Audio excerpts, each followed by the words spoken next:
हम लोग सभी आदमी मर जाएंगे, अच्छा है, लड़ करके कायर नहीं होंगे, पीछे नहीं हटेंगे, लेकिन ज़मीन मरते दम तक देंगे नहीं। हमको ये सवाल है कि हम ज़मीन देना ही नहीं चाहते, चाहे कितना पैसा दे।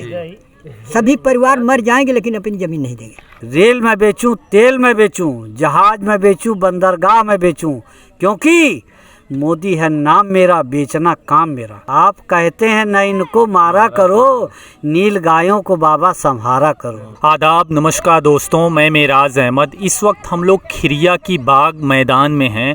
यहाँ पे साल भर से लगभग प्रोटेस्ट चल रहा है। आज 320वां दिन है जो ये प्रोटेस्टर्स बता रहे हैं। यहाँ के जो प्रदर्शनकारी हैं, इनकी मांग ये है कि आजमगढ़ के मंदूरी में एयरपोर्ट बन रहा है। 2018 में नवंबर में योगी आदित्यनाथ ने इसके विस्तारीकरण पे बात की थी कि इसका विस्तारीकरण किया जाएगा। वो पहले हवाई पट्टी थी, अब उसको हवाई जहाज़ में परिवर्तित किए जाने की बात थी। तो उसकी प्रक्रियाएं चालू हो गई हैं। इसमें करीब 8 गांव इसकी जद में आ रहे हैं। ये गांव गरीब और शोषित पिछड़ों के गांव हैं, जिसमें अपनी रोजी रोटी आसपास से करके जुटाते हैं, ये लोग रहते हैं। और करीब इसमें 40,000 लोग प्रभावित होंगे, जो रिपोर्ट्स बता रही है और आसपास के लोगों से यहाँ पे पता चल रहा है। तो हमारे साथ कुछ लोग हैं जो एक तरीके से पीड़ित लोग हैं, ये आसपास के गांव के लोग हैं। इनसे पूछेंगे कि इनकी मांगे क्या हैं और कौन सी ऐसी चीज़ें इनको प्रेरित करती हैं कि ये इतने दिनों से, आज 320वां दिन है, लगातार इस मैदान में आ रहे हैं और इस उत्साह के साथ कि कुछ तो बदलेगा, सरकार अपने इरादे को रद्द करेगी। ये चाहते हैं कि हमारा वतन किसी भी हाल में, किसी भी तरीके से हमारा वतन छीना ना जाए। हमें कितना भी मुआवजा दिया जाए, हालांकि सरकार ने 4 गुना मुआवजे देने की बात की है, लेकिन कह रहे हैं हमें कितना भी मुआवजा दिया जाए तो हम उस पर राज़ी नहीं है, मुआवजे की बात ही नहीं है। तो हम आते हैं, इन सारे लोगों से बात करेंगे, इनसे पूछेंगे इनकी क्या परेशानियाँ, इनकी क्या समस्याएँ। सबसे पहले आपका नाम क्या है चाचा? जी, मेरा नाम प्रेम नारायण है जी। अच्छा, ये बताइए कि कौन सी समस्या है? सरकार ये कह रही है कि हम विकास कर रहे हैं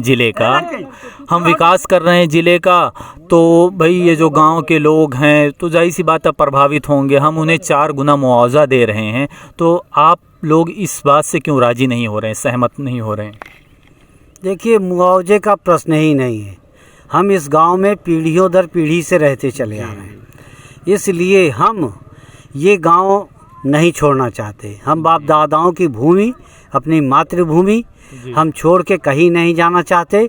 वजह यह है कि ये हमारी बहुत ही उपजाऊ ज़मीन है और हम यहाँ पे पीढ़ियों से बसे हुए हैं। और देखिए, मोदी जी जो कहते हैं विकास, ये विकास किसका करेंगे? अडानी का करेंगे या हम किसानों का करेंगे? किसानों की तो ज़मीन चली जाएगी, हमारा तो विनाश होगा।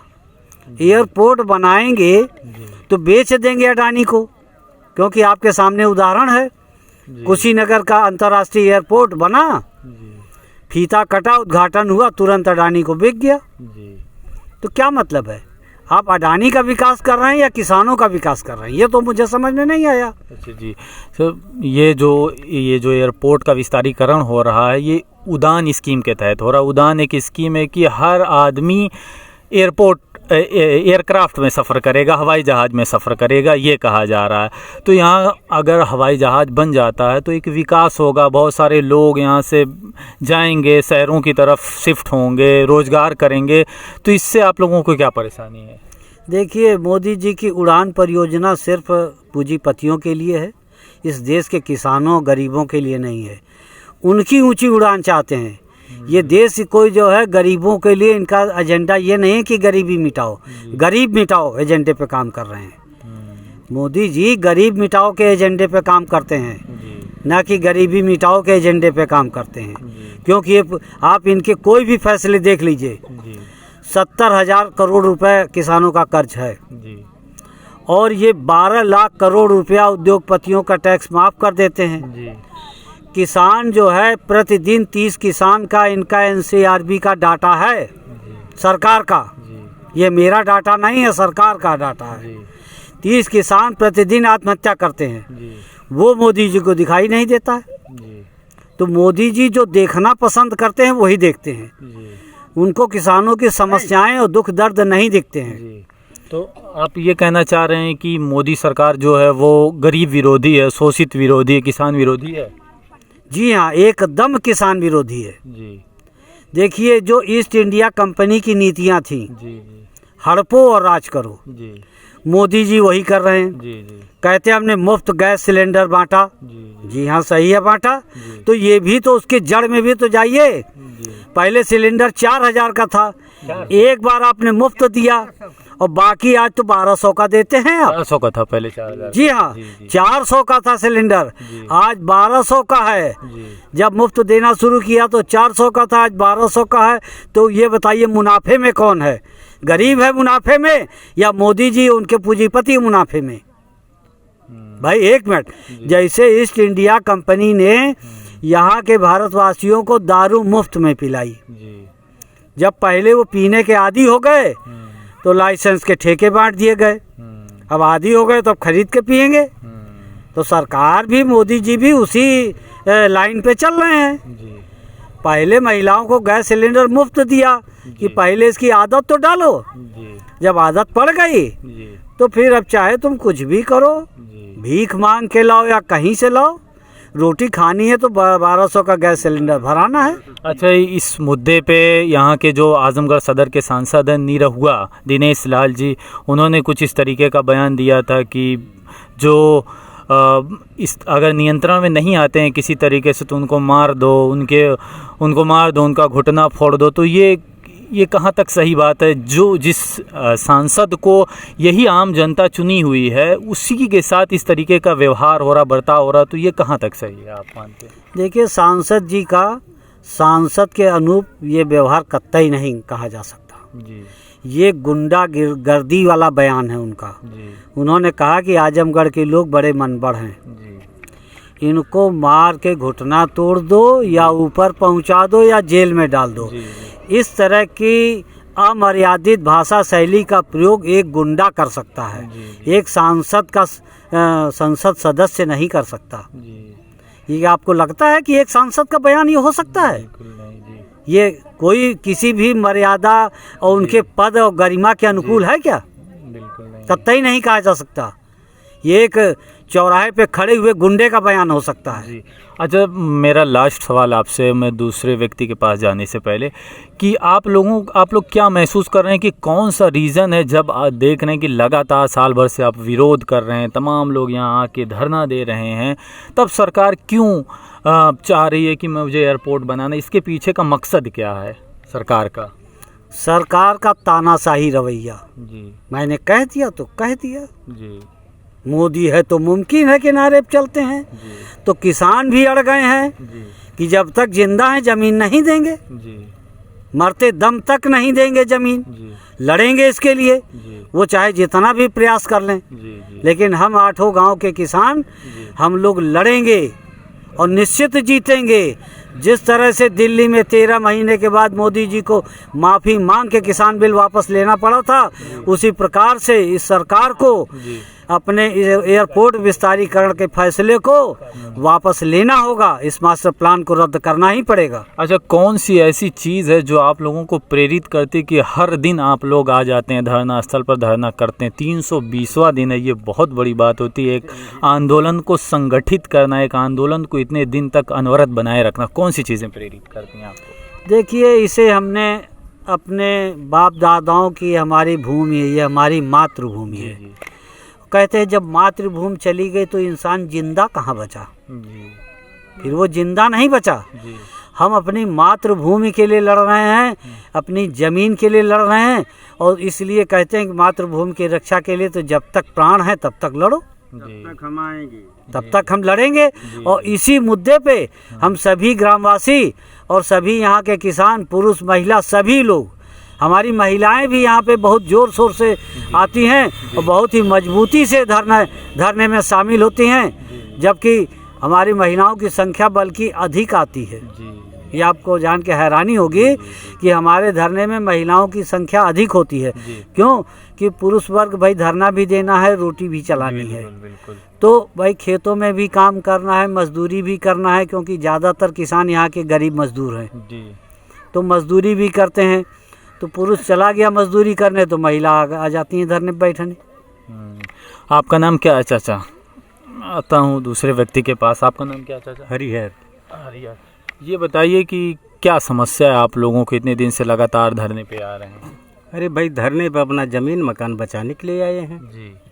हम लोग। अपना ज़मीन मकान नहीं देंगे। सरकार तो कह रही कि भाई हम ज़मीन मकान दे रहे हैं, आप विस्थापित हो जाइए दूसरी जगह, विकास के लिए हम कर रहे हैं। ना, किसी को सरकार नहीं दे पाएगी, यानी देगी, यानी देती है।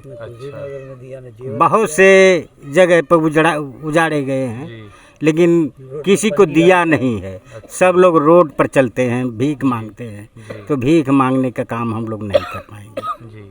अगर सरकार जी बोले, इसलिए हम लोग अपनी ज़मीन मकान नहीं देंगे जीते जी। अगर सरकार मुआवजा पहले ही दे दे तब आप लोग तैयार हो? मुआवजा की बातें नहीं यहाँ है। जी। मुआवजा हम लोगों को बातें नहीं, मुआवजा हम लोगों को नहीं बात है। अच्छा, आप लोग क्या मानते हैं कि क्यों सरकार ऐसा कर रही है, जब इतने दिन से आप लोग विरोध कर रहे हैं, आप लोग नहीं चाहते हैं? भाई, सरकार अपने मन का वह हमेशा बेचने वाला काम करती है। जी। अच्छा, एयरपोर्ट यहाँ बनेगा तो आप लोगों का इसमें क्या विकास होगा? कुछ विकास होगा? कुछ नहीं, हम लोगों का विकास का विनाश होगा।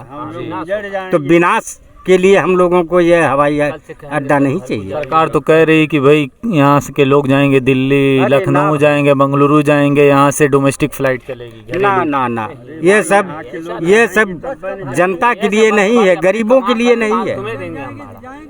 ये गरीबों के लिए हवाई अड्डा हवाई जहाज नहीं है। हवाई जहाज कई ठो है सरकार के पास, हवाई जहाज कई ठो है। तो सरकार है भी बनवा रही एयरपोर्ट, तो वो भी हवाई जहाज भी बढ़ाएगी। कहाँ से बनवाएगी? बढ़ाएगी ना भाई, हवाई जहाज सरकार के पास है ही नहीं है। अरे रेल बिक गई, सब रेल बिक गई, हवाई अड्डे बिक गए, सब तो बिकी जा रहा है। क्या बचा है सरकार के पास? सब कुछ तो बेच ही रहे हैं मोदी जी।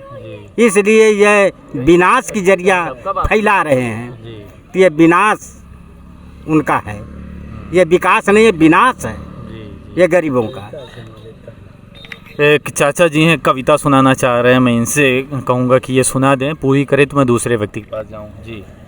देखिए, किसान जो यहाँ पे आंदोलनरत हैं, किसान योगी जी से अपनी व्यथा सुना रहा है कि मेरे बारे में बाबा विचारा करो जी, मेरे बारे में बाबा विचारा करो, खेत आकर मेरा ये चर जाते हैं, अपने साणों को बाबा संभारा करो। आप कहते हैं न इनको मारा करो जी, आप कहते हैं न इनको मारा करो, नील गायों को बाबा संभारा करो। और मोदी जी के बारे में हम क्या बताएं? आज का तो हर गरीब आदमी, हर पीड़ित आदमी, हर शोषित आदमी मोदी जी के विषय में इनका जो कहते हैं ना बीजेपी बड़का झूठा पार्टी जी, ये मतलब बड़ी जुमलेबाज पार्टी बड़का झूठा पार्टी है।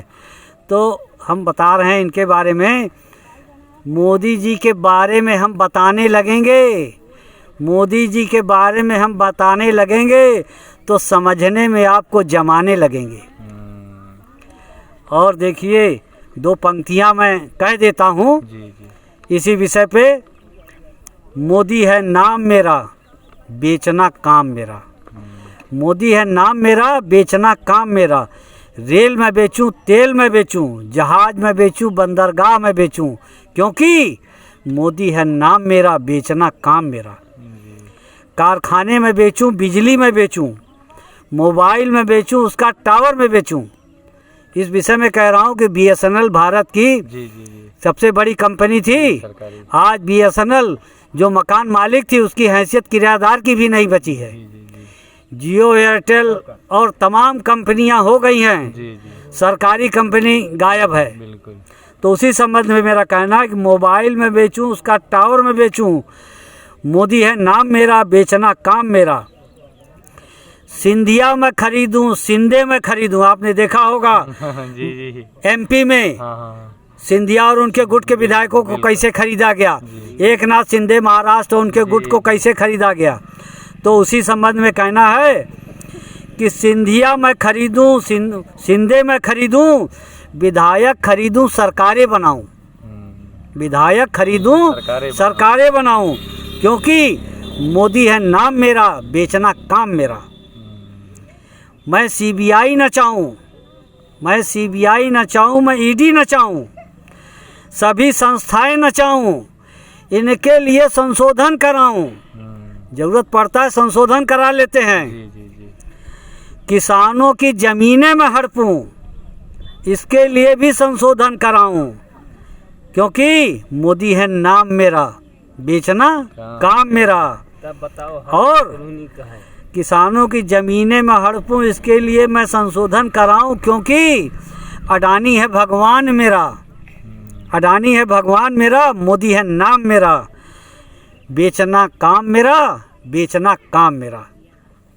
साथियों, इसलिए मैं जानता हूँ कि मोदी जी कैसे देश बेच रहे हैं, ये आपके सामने है। मैं आता हूँ और कुछ लोगों के पास, कई लोग हैं, फिर आते हैं। आपका नाम क्या है चाचा? आपका नाम क्या है? हमारा कन्हैया नहीं। ये बताइए क्या क्या समस्याएं आप लोगों की टिके हुए हैं? यही है बेटा कि ये अपनी मड़ई उजड़ जाएगी, अपना घर उजड़ जाएगा, अपनी धरती छूट जाएगी, तो जाएंगे कहाँ? दो ठो बच्चे हैं, उनको लेकर के कहाँ जाएंगे? अब बच्चे के बच्चे हैं, वो जाएंगे कहाँ? किसको कंधे पर बैठा करके कहाँ तक घिसरा करके ले जाऊंगा सड़क पर? तो मेरा कहना यही है कि अपनी ज़मीन को नहीं मैं दूंगा, चाहे प्राण भले चल जाएगा, जब दम निकल जाएगी तभी मोदी और योगी ले जाएंगे। हाँ, और कुछ नहीं है। अंतिम प्राण तक आप लड़ते रहेंगे? सांस जब तक सांस चलती है तब तक लड़ते रहेंगे। उसके बाद ये ज़मीन को छोड़ेंगे नहीं, जब तक मर नहीं जाएगी इस धरती पर तब तक ज़मीन नहीं छोड़ेंगे। इनकलाब जिंदाबाद, जिंदाबाद जिंदाबाद, इनकलाब जिंदाबाद, जिंदाबाद जिंदाबाद। सरकार तो कह रही कि हम तो मुआवजा दे रहे हैं, कहीं दूसरी जगह ले जाके घरे कराएं, जे मेहरारू का ना भयल, जे अपने परिवार का ना भयल, तो हमार का भरुआ चोद होई। हम ये तरह कहते हैं। चाचा ये बताइए आप कि सरकार तो कह रही कि हम मुआवजा दे रहे हैं, आप लोग क्यों असंतुष्ट हैं इस बात से? मुआवजा से कुछ फ़ायदा हमको लेना देना नहीं है। हम अपनी माँ की भूमि को नहीं छोड़ेंगे, क्योंकि मेरे बाप दादों पुरखों की ज़मीन है और हमारे छोटे छोटे पोते परपोते सब यहाँ हैं। वो क्या खाएंगे, कहाँ जाएंगे? गाँव छोड़ुआ कहेंगे, दूसरी जगह जाके खदेड़ के मारे जाएंगे। इसलिए हम मरते दम तक अपनी ज़मीन को नहीं देंगे। ज़बरदस्ती अगर गवर्नमेंट हड़पेगा करेगा तो ज़मीन ले लेगा तो हम तो मरे के समान हो जाएंगे।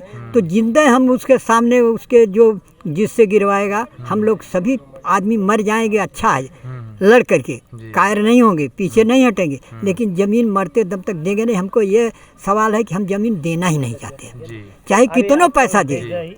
सभी परिवार मर जाएंगे लेकिन अपनी ज़मीन नहीं देंगे। अच्छा, विकास के नाम पे सरकार कह रही कि भाई विकास होगा पूरे क्षेत्र का, कई जिले सब मंडल जुड़ा है, आजमगढ़ मंडल है, कई जिलों का विकास होगा। तो आप थोड़ा सा, आप लोग क्यों नहीं त्याग दे पा रहे हैं, समर्पण दे पा रहे हैं? तो इसलिए नहीं देने, विकास की जगह वो विनाश हो जाएगा। जी, कैसे विनाश कर रहा है?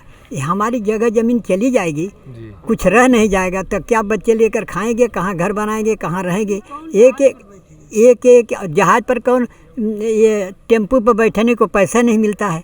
ये आदमी गरीब है सब, तो ऐसी मशीन बस बना देगा कि एक मशीन लगा देगा, 1000 का काम करेगा, आदमी को काम नहीं मिलेगा और सब मर जाएंगे भूखों।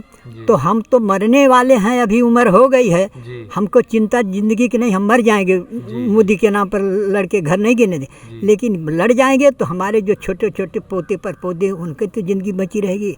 तो हम मर करके जान अपना छोड़ेंगे नहीं ज़मीन को, और यहाँ बनने नहीं देंगे। हवाई अड्डे गोरखपुर में, बनारस में बने हैं जो, उसमें आदमी नहीं मिलते हवाई जहाज उड़ाने के। ये हमारी ज़मीन लेकर जो बनाया है, यहाँ हर महीने में उड़ान भराता है, लेकिन खाली मुँह से, लेकिन उड़ती नहीं है जहाज। हमारी ज़मीन ले करके बर्बाद कर दिया। हम तो ये भी कहते हैं कि मोदी सरकार को जो ज़मीनी हमारी लिया, जितना मुआवजा हमको दिया है उसका दूना हमसे ले ले और हमारी ज़मीन खाली कर दे। दूना हम देने को तैयार हैं, हम लोग किसान सभी लोग, और दूना दे करके ज़मीन हमारी खाली दे, जो मटेरियल है उठा ले जाए। अन्यत्र कहीं पर ज़मीन बहुत है, मैं उनको बताऊं, अगर उनको इतना ज्ञान नहीं है, सब हवाई जहाज़ से सर्वे कर लेते हैं, लेकिन ऐसी ज़मीन बताऊंगा 10 किलोमीटर 8 किलोमीटर में कोई गांव न पेड़, और चौड़ाई में 3 किलोमीटर में गांव घर नहीं है, वहाँ बनावें तो कोई नुकसान नहीं है। और एक इसके बाद ये ज़मीन हमारी छोड़ दे, मत बनावें। और इसके बाद 1 लाख हरे पेड़ कट जाएंगे जो लगवाते हैं, 1 लाख आदमी प्रभावित हो जाएंगे। और इतने खेती है जो 16 आना की, जो कि जिसके 1 ही बीघा 10 आदमी खा लेते हैं, उपजाऊ ज़मीन है, तो हम लोग सब लोग मर जाएंगे। इसलिए उनको ये पाप नहीं करना चाहिए। 1 लाख पेड़ कटवाने के लगाए बजाय लगते हैं इतने बड़े बड़े, जो बड़े बड़े पेड़ लगेंगे जो ऑक्सीजन देते हैं, जो हम लोगों को जिलाते हैं, वो सत्यानाश हो जाएगा। अच्छा, एयरपोर्ट बनने से आप लोगों की व्यक्तिगत ज़िंदगी पे कुछ प्रभाव पड़ेगा? यहाँ बहुत पड़ा, हम लोग मर जाएंगे, यही प्रभाव पड़ेगा कि आदमी जिंदा नहीं रह पाएगा। हाँ, उन्नति के तौर पे कि कुछ विकास कुछ नहीं होगा। ऐसा होगा, विकास नहीं होगा, क्योंकि रास्ते अवरोधक हो जाएंगे। जिसका खेत दोनों तरफ हो जाएंगे, आ जा नहीं सकता है, नहीं आ जा सकता है। और इस गली में रिश्तेदारी कहीं जाने के लिए जगह नहीं मिलेगी, इस पार उस पार, तो देश का विकास नहीं है, बल्कि 100 बार विनाश हो जाएगा। मैं तो यही कहता। मैं आता हूँ एक दूसरे चाचा जी के पास। मैं कैमरामैन से कहूँगा थोड़ा सा टर्न करे कैमरा। आपका नाम क्या है चाचा? चंदी प्रसाद। तो आप भी डेली आते हैं ये धरने में?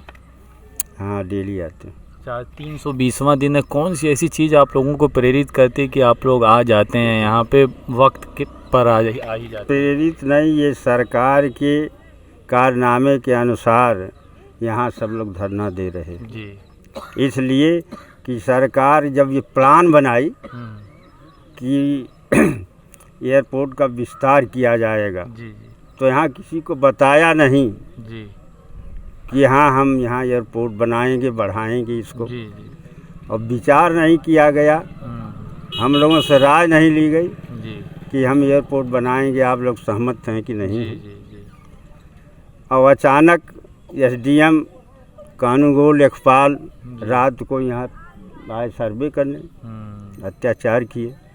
दूसरे दिन या उसी दिन PSC या पुलिस लेके आ गए, औरतों को मारे पीटे, सबका दरवाज़ा तोड़े, नाप शनाप किए। इसलिए यहाँ के लोग दूसरे दिन से उनके कारनामे को देख के दूसरे दिन से धरना दे रहे। अच्छा, सरकार कह रही कि विकास में ये जो प्रदर्शनकारी हैं या अवरोधक का काम कर रहे हैं, रोक रहे हैं, ये पूरा क्षेत्रीय विकास होगा। ये बात सुनिए, मंडलीय स्तर पर हमारे यहाँ इस मंदुरी क्षेत्र में आजमगढ़ में एयरपोर्ट बना हुआ है, हमारे गाँव में बना है और 104 एकड़ ज़मीन में बना है। वो वहाँ जहाज उड़ सकती है, उड़ती है। और 15 साल हो गया बने, लेकिन अब तक वहाँ कोई हम लोगों को सहूलियत नहीं मिली कि हम लोग जाएं वहाँ बैठें एयरपोर्ट पर और जाएं कहीं। तो जब उतना जगह घेर के बना लिए तो फिर इसकी क्या ज़रूरत है।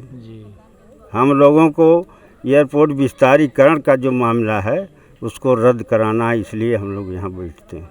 ये थे हमारे साथ पुरुष प्रदर्शनकारी जो अपनी मांगों पर अड़े हुए हैं कि किसी भी तरीके से हम अपने वतन बचाने के लिए हम लड़ेंगे, हमारी जान भी चली जाए तब भी हम लड़ेंगे।